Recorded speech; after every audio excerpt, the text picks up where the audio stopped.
안녕하십니까? 여러분의 플라워 디렉터 이엔젤입니다.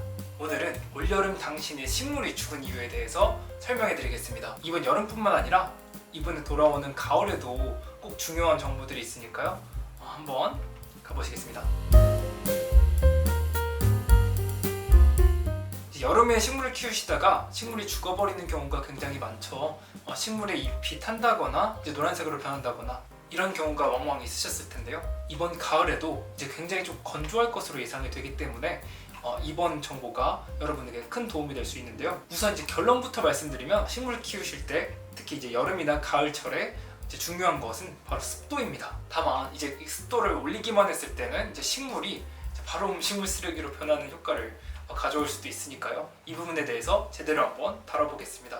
우리나라 특성상 베란다나 이제 창문 옆에 식물을 키우시는 경우가 많은데 이제 여름철이나 이제 가을 초에 이제 뜨거운 이제 햇볕을 받으면 식물이 말씀드린 대로 이제 타버리는 효과가 있을 수도 있는데요. 우리가 집에서 키우는 관엽식물은 대부분 이제 아열대 식물이다 이제 열대 식물들이 대부분 존재할 거예요. 이제 우리 집이 아마존 같은 환경이 아니라면 사실 우리 집에서 이제 35도가 넘는 특히 베란다 같은 곳에서 이제 식물이 있으면은 이제 식물 조직에 좀 손상을 가져올 수가 있는데요. 그렇다면 여름철에 어떻게 좀 식물을 안 죽이고 키울 수가 있을까요? 뭐 가을철도 마찬가지겠지만 우선 직사광선을 좀 피해 주시는 것이 좋은데요. 이 부분은 어렵지 않고 여러분도 대부분 아시듯이 이제 얇은 흰색 천을 이제 커튼으로 사용하여 약간 차양막 같은 효과를 주시는 것이 좋은데요. 이렇게 흰색 얇은 커튼을 다는 것만으로도 일소 피해가 80%나 방지될 수 있습니다.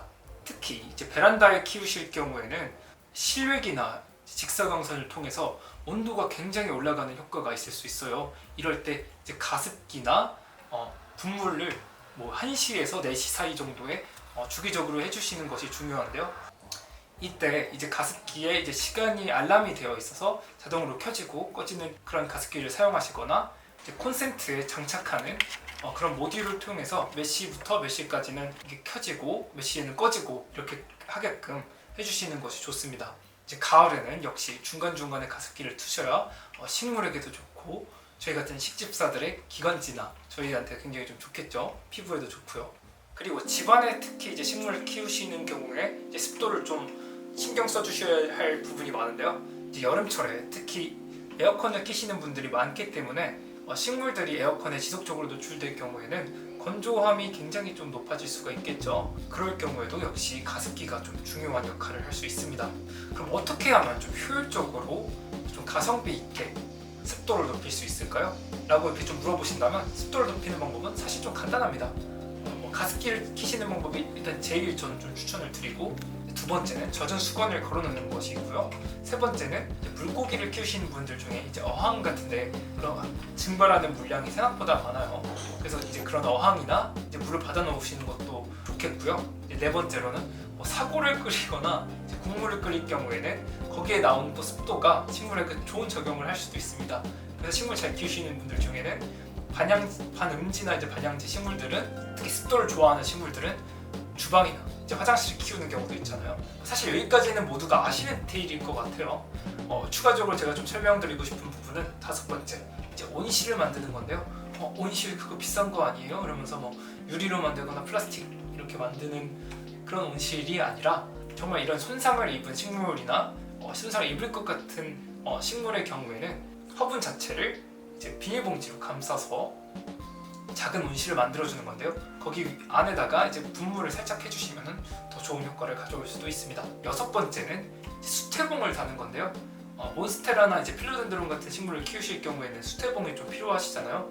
그때 그 수태봉에 이제 습기를 좀 묻혀주신다거나 거기다 분무 혹은 물을 그냥 부어주시면은 그게 이제 좀 증발하면서 이제 식물들에게 좋은 효과가 있고 그 식물뿐만 아니라 그 주위에 있는 식물들에게 이제 습기를 올리는 현상을 가져오게 됩니다. 일곱 번째는 저면 관수를 하는 건데요. 저면 관수라는 게 사실 뭐 모두 다 쉽게 하시는 방법이긴 하지만 그 안에 하이드로볼이나 마사토 그리고 화산석 같은 경우를 같이 깔아두시면은 얘네가 증발을 정말 빠르게 하거든요. 그래서 물이 없어질 때마다 거기다 물을 부어주시는 것이 어떻게 보면은 특히 이제 반음지 식물이나 그런 식물들은 다른 식물들과 이제 분리를 하시는 경우도 있잖아요. 그런 경우에 또 굉장히 좋고 다른 식물과 같이 두셔도 다른 식물도 이제 좋은 습기를 받아들일 수가 있습니다. 다만 이제 너무 이제 습하게만 한다고 해서 식물에게 좋냐? 또 그건 또 아니거든요. 사실 식물에게는 좋을 수 있지만 흙에게는 좀 부담을 가져올 수가 있어요.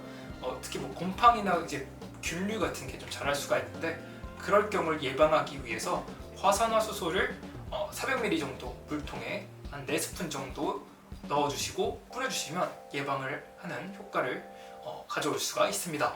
네, 그리고 추가적으로 식물을 키울 때 통풍이 굉장히 좀 중요하다 이런 얘기 많이 들어보셨을 텐데요. 그러실 때 이런 서큘레이터나 식물 키우시는 분들 중에 굉장히 좀 작은 쿨러 이런 팬 같은 경우를 식물 진열대에 두시는 경우가 굉장히 많아요.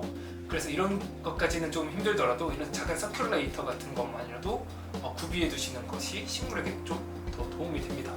식물도 결국에는 다른 동물을 키우는 것과 마찬가지로 생명을 키우는 일이기 때문에 준비하셔야 하고 좀 배워야 하는 부분이 굉장히 많은데요. 물론 이제 강아지나 고양이, 물고기를 키우는 것보다야 이제 손이 좀 적게 들겠지만 식물도 어느 정도는 관리를 해주셔야 된다는 점이 좀 중요하겠고요. 그리고 우리가 강아지나 이제 고양이 같은 경우를 인테리어용으로 우리가 강아지를 키운다 이러진 않잖아요. 오히려 강아지나 고양이들은 인테리어 소품을 부시는 경우는 좀 많이 봤지만 하지만 식물 같은 경우에는 인테리어로서 이제 심미적인 효과도 있고 정서 안정 그리고 실내 대기온 오염을 좀 방지해주는 효과가 있으니까요. 식물 계속 키우시는 분들이라면 죽지 않고 잘 유지하는 것이 이제 식태기를 방지하는 방법이겠고요. 식물 아직 키우시지 않으시는 분들은 이번 기회에 식물을 한번 키워보시는 것을 강력히 추천드리겠습니다. 그러면 다음에 더 좋은 정보로 돌아오겠습니다. 감사합니다. 안녕.